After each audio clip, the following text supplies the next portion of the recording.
Ibn Abbas റളിയല്ലാഹു അൻഹു നിവേദനം ചെയ്യുന്നു, അല്ലാഹു നന്മകളെയും തിന്മകളെയും രേഖപ്പെടുത്തി എന്ന് അല്ലാഹു പറഞ്ഞതായി ഉദ്ധരിച്ചുകൊണ്ട് തിരുനബി സല്ലല്ലാഹു അലൈഹി വസല്ലമ തങ്ങൾ അതിനിങ്ങനെ വിശദീകരണം നൽകി.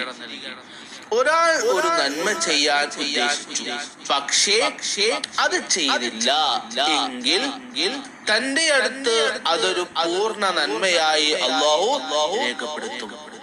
ഒരാൾ ഒരു നന്മ ചെയ്യാൻ ഉദ്ദേശിക്കുകയും അത് പ്രാവർത്തികമാക്കുകയും ചെയ്താലോ 10 മുതൽ 700 വരെയും അതിനേക്കാളും ഇരട്ടി നന്മകളായും അല്ലാഹു തന്റെ അടുത്ത് അത് രേഖപ്പെടുത്തും. ആരെങ്കിലും ഒരു തിന്മ ചെയ്യാൻ ഉദ്ദേശിച്ചിട്ട് അത് ചെയ്തില്ലെങ്കിൽ അല്ലാഹു തന്റെ അടുക്കൽ അതൊരു നന്മയായി രേഖപ്പെടുത്തും. അപ്പോ തിന്മ കരുതുകയും അത് പ്രാവർത്തികമാക്കുകയും ചെയ്താലോ ഒരു തിന്മ മാത്രമേ അല്ലാഹു രേഖപ്പെടുത്തുകയുള്ളൂ. മനുഷ്യരോടുള്ള അനുഭാവ പൂർണമായ കാരുണ്യത്തോടെയുള്ള അല്ലാഹുവിന്റെ സമീപനമാണ് ഈ ഹദീസിൽ സൂചിപ്പിക്കുന്നത്. അപ്പോ ദേഹേച്ഛകളാൽ ബന്ധിതമാണ് മനുഷ്യഹൃദയം. ബന്ധിതമാണ് മനുഷ്യഹൃദയം. അവിടെ അനേകം മോഹങ്ങൾ ഉണർന്നുകൊണ്ടേയിരിക്കും. മനുഷ്യ ശരീരത്തിൽ രക്തയോട്ടമുള്ളിടത്തെല്ലാം സഞ്ചരിക്കാൻ കഴിയുന്ന പിശാചാവട്ടെ മോഹങ്ങളെ പെരുപ്പിച്ചുകൊണ്ടേയിരിക്കും. ദുർവിചാരങ്ങൾക്ക് പ്രേരണ നൽകും. നല്ലതെന്ന തോന്നലുണർത്തി തിന്മയിൽ കൊണ്ട് ചെന്ന് ചാടിക്കാൻ ശ്രമിച്ചു കൊണ്ടേയിരിക്കും. ഇതിൽ നിന്ന് മോചനം നേടാൻ അല്ലാഹുവിനെ കുറിച്ചുള്ള വിചാരം മനസ്സിൽ നിലനിർത്തുകയേ നിർവാഹമുള്ളൂ. അതിന് നാം ആദ്യം വേണ്ടത് അല്ലാഹുവിനെ അറിയുകയാണ്. അല്ലാഹു കാരുണ്യവാനാണ്, കരുണാനിധിയാണ്.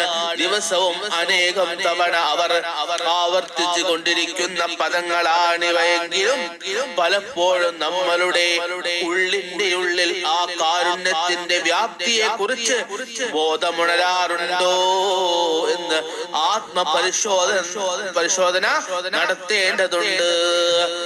അല്ലാഹുവിന്റെ അനുഗ്രഹങ്ങൾ നമുക്കുമേത് സദാ ചൊരിഞ്ഞുകൊണ്ടേയിരിക്കുന്നു.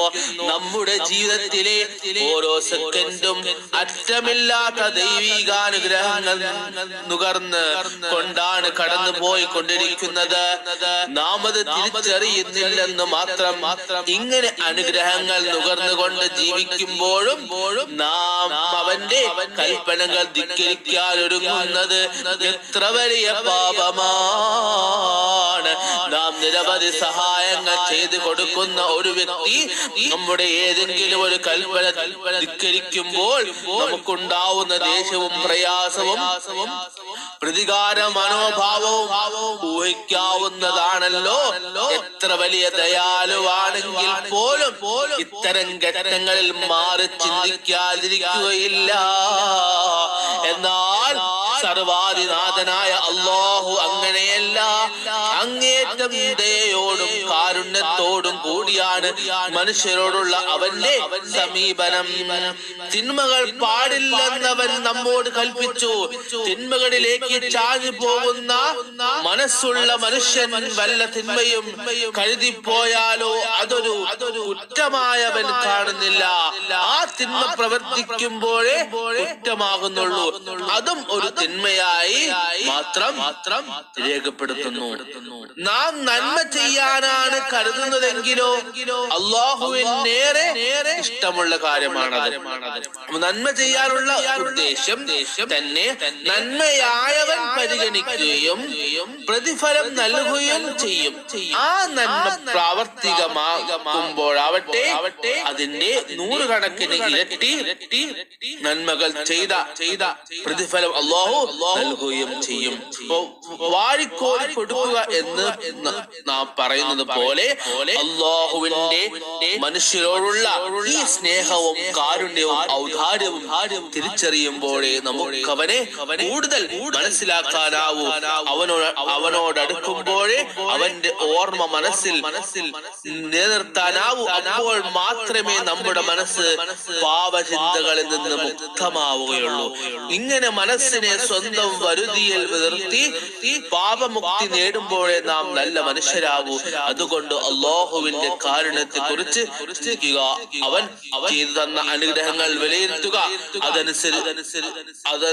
അനുസ്മരിക്കുക. അപ്പോൾ നമുക്ക് നന്മയുടെ പാത കണ്ടെത്താം. അല്ലാഹു സഹായിക്കട്ടെ. ആമീൻ യാ റബ്ബൽ ആലമീൻ. തഖബ്ബലല്ലാഹു. അസ്സലാമു അലൈക്കും വറഹ്മത്തുള്ളാഹി തആല വബറകാതുഹു.